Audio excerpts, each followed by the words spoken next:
大家好，我是美食多 YouTube 黄金3小时。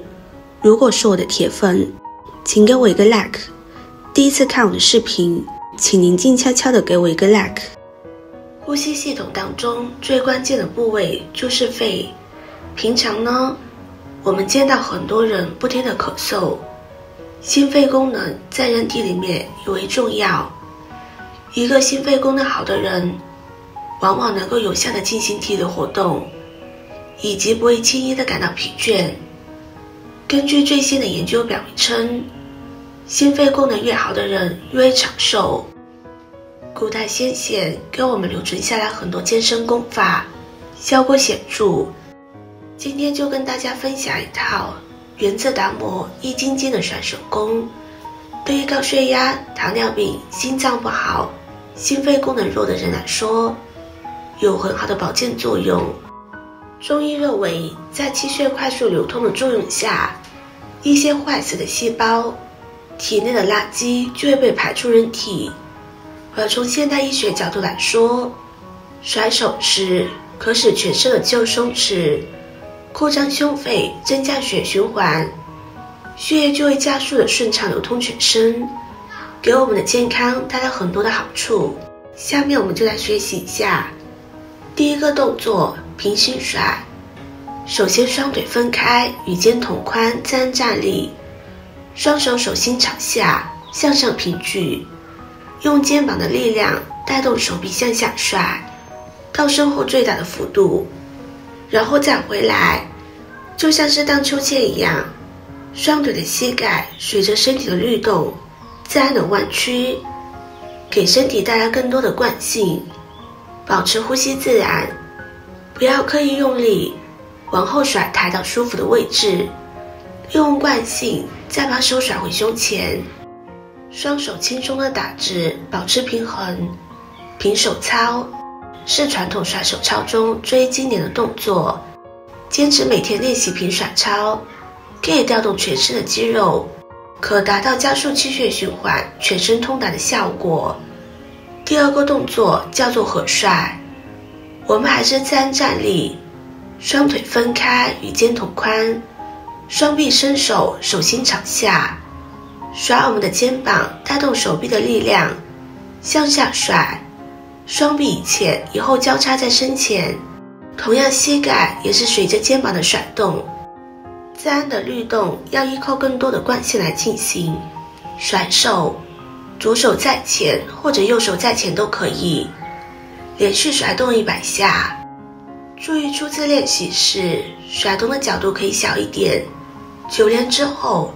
甩手的频率和幅度即可越来越大。这个动作可以促进全身的气血运行，通经活络，放松上半身，特别是两手在动时，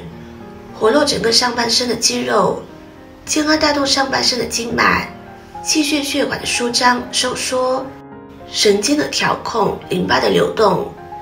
第三个动作，左右大甩，同样是双腿分开，与肩同宽，自然站立，把双手一手在前，一手在后交叉甩过来，用肩膀带动手臂。那我们的双腿膝盖还是一样，随着身体的甩动，自然的去给身体增加惯性。练习左右手大甩时，由于双臂耗费的力量较大，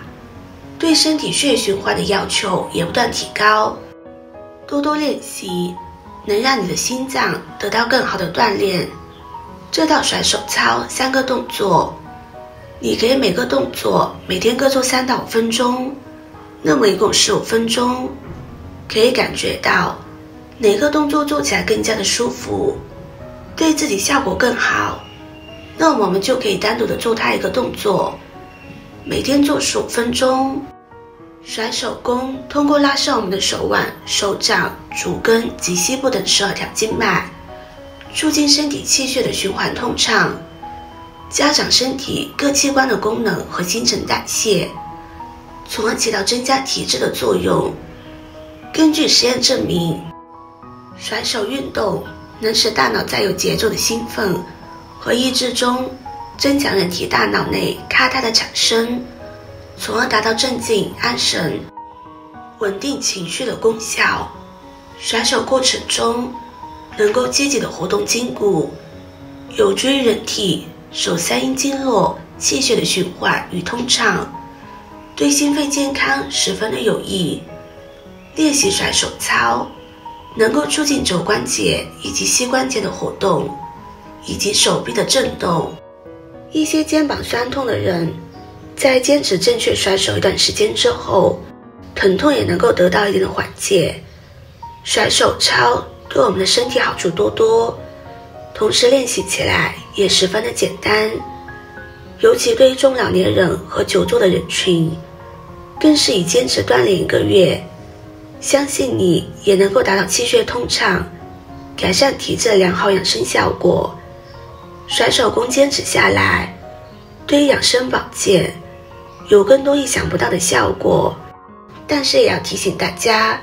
在做的时候不要强求。有肩周炎或者颈椎病的朋友，动作幅度不要过大。部分年龄过大的朋友也一定要注意操作的幅度，要以自身能接受的程度为宜。在练习的过程中，如果出现了头痛、胸痛、两臂酸沉，表明运动稍微有点过量了，我们要循序渐进的，可以适当的休息一下。有些人呢，还会出现打嗝、放屁等症状，说明我们的三焦通畅了，这都是正常的现象，大家不用担心。有肩周炎的朋友坚持练习，还能改善肩膀的问题。今天的分享就到这里了，制作视频不易。如果您觉得今天的分享对你有帮助的话，可以分享给身边的朋友，别忘记点赞、收藏，点击我的头像可以看到更多的精彩内容。我们下个视频见啦！